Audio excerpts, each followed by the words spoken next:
Hey, Kim. Well, this era is about collapse.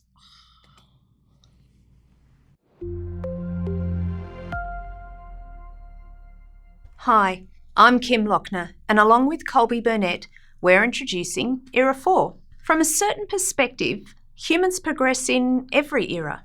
Each society builds on the one before. Humans evolve, learn to use tools, and make cognitive breakthroughs that allow us to communicate and build larger societies. As a result, humans developed farming and herding and migrated around the world. This drove more innovations like cities, states, empires, portable religions, and ultimately great trading systems like the Silk Road. This system stretched all the way across Eurasia, from east to west. It connected the Han Dynasty China and the Roman Empire, among others. And even if each of these innovations came at some cost, altogether, they seem to tell a story of human societies becoming progressively larger and more complex. But then, the progress seemed to hit a bump. Beginning around 200 CE, 1800 years ago, the Eurasian system faced a series of problems. First, Han Dynasty China and later the Roman Empire collapsed. These collapses resulted in smaller and less complex communities. Where once there'd been large empires, there were now small kingdoms, groups ruled by chieftains, or even anarchy. In the resulting chaos, travel became unsafe, and the networks connecting societies began to grow smaller. Those factors led to rapid declines in the production and distribution of goods. In this era, we'll ask, how do societies respond to these kinds of demographic, environmental, or political catastrophes? How do they restructure themselves or rebuild? When we look more closely at the human story, we see that breakdowns like these were quite frequent, not only during this period, but before and even after. But this one seems especially dramatic. This is partly because its impact was deep and devastating. In fact, for a long time, European historians called the era the Dark Ages. Archaeologists see this decline in a wide variety of evidence. Look, for example, at this chart. It shows a number of different types of data in the Roman Empire between the years 500 BCE and 500 CE. Note how each type of evidence shows a major change. The number of shipwrecks from each year indicates the amount of trade. The number of artifacts dug up, the size of the army, and the number of new coins minted tell us about how much money the empire had to spend. Finally, the amount of silver in each coin tells us about the relative wealth of the empire. All of these sources show a dramatic decline, but some seem to point to about 400 CE as the indicator of a coming collapse, while others suggest it began as early as 200 CE. We can learn more about this collapse by changing scales to zoom in on particular sites. Here is one. The fortress of Tintagel perched on the western edge of Eurasia. It was perhaps the darkest of Dark Age Eurasian sites following the collapse of the Roman Empire. Tintagel is famous as the alleged seat of King Arthur, a legendary and probably mythical British ruler. He supposedly defended the island kingdom after the Roman departure. The real story of this era is one of constant war and destruction. Without Roman administrators and legions, central authority fell apart. Competing chieftains divided the countryside and fought each other. A Saxon invasion devastated the island's towns and villages. The 6th century monk Gildas wrote of the ruin of one previously Roman town, that, in the midst of the streets lay the tops of lofty towers, tumbled to the ground, stones of high walls, holy altars, fragments of human bodies, covered with livid clots of coagulated blood, looking as if they had been squeezed together in a press. To Gildas, Tintagel seemed isolated and primitive. But some archaeologists aren't so sure that this is an accurate description of Tintagel in the post-Roman era. Both archaeological remains and written text suggest that so-called Dark Ages Britain had pockets of learning and sophistication.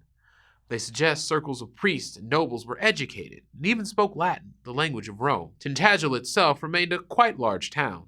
It was part of a wide trading world, and its people purchased pottery, olive oil, and other goods from as far away as the Mediterranean Sea. It was the seat of the King of Cornwall, and powerful enough to inspire the legend of King Arthur. The question of whether or not this was a dark age for Tintagel helps us to think about some of the larger questions of this era. What do historians or others mean when they describe a collapse or fall of a society, such as the fall of the Roman Empire? Were these breakdowns devastating events, and for whom? What evidence might suggest they were less destructive, more like transformations than true collapses? These are crucial questions to consider when studying this era. These questions are also critical for considering catastrophic events in recent history or in the future.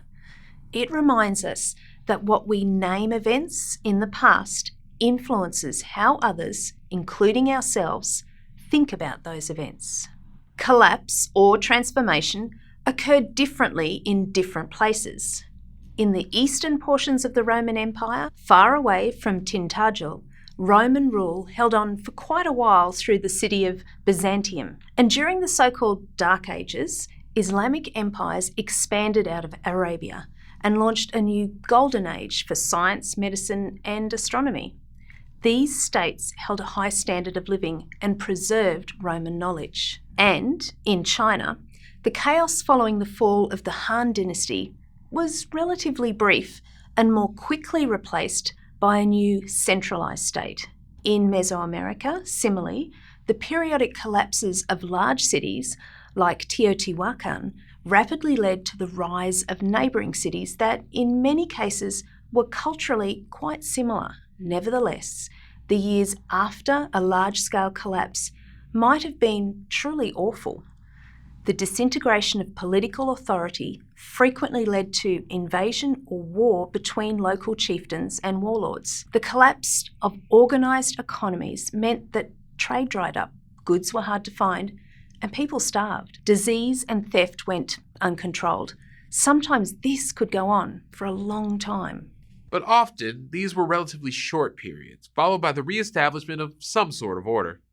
A new order could bring about regrowth of government, trade, and stability. It is important that we ask these questions and that we study collapses. These are often times of great suffering, and that's something we want to avoid. How can we avoid future collapses? How can we recover faster when they happen? People today regularly draw lessons from catastrophes or collapses in the past to inform their thinking about the present and the future. So understanding what people mean by words such as decline or collapse or fall is crucial. And it's important to understand what evidence supports naming events in this way.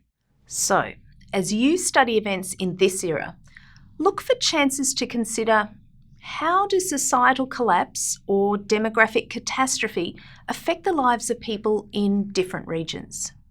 How might the interconnections or networks among regions of the world accelerate or limit the spread of a catastrophe?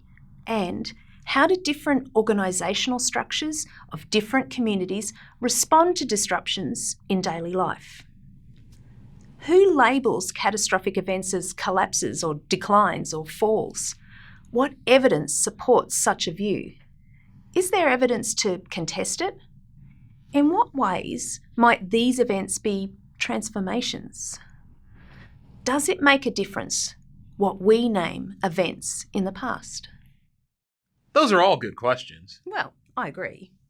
But I'd like to add one more. What's that? Who's going to clean up all of these blocks? That would be you. Fine.